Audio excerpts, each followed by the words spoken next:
Hi guys, അസ്സാം വലൈക്കും. ഇന്നത്തെ വീഡിയോയിലേക്ക് എല്ലാവർക്കും സ്വാഗതം. നമുക്കിന്ന് ഒരു എണ്ണപ്പനത്തോട്ടം കണ്ടാലോ? കൊല്ലം ജില്ലയിലെ വിളക്കുപാറ എന്ന് പറയുന്ന സ്ഥലത്തുള്ള ഈ തോട്ടമാണ് നമ്മൾ ഇന്നിവിടെ കാണിക്കാൻ പോകുന്നത്. നാൾ മുതൽ ഞാൻ കണ്ടു വളർന്നതാണ് ഈ എണ്ണപ്പനത്തോട്ടം.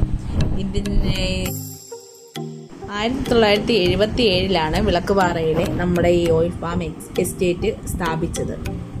ഈ വിളക്കുപാറയുള്ള സാധാരണക്കാരായ ആൾക്കാരുടെ എല്ലാവരുടെയും ഒരു ജീവിത മാർഗമാണ് ഈ ഓയിൽ പാം എസ്റ്റേറ്റ്.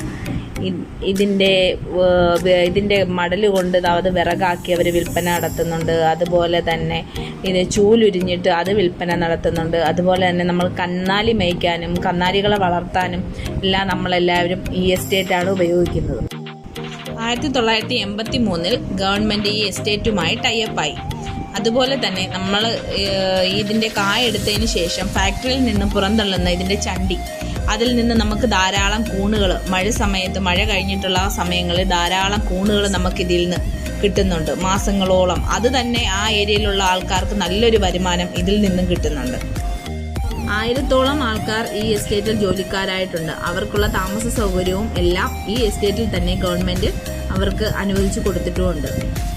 ഇന്നത്തെ വീഡിയോ നമുക്കിവിടെ വൈൻഡപ്പ് ചെയ്യാം. ഇതിൻ്റെ പാർട്ട് 2 ആയിട്ട് താമസിയാതെ വരുന്നതായിരിക്കും. എൻ്റെ ചാനൽ ആദ്യമായി കാണുകയാണെങ്കിൽ പ്ലീസ് ലൈക്ക് ആൻഡ് സബ്സ്ക്രൈബ്.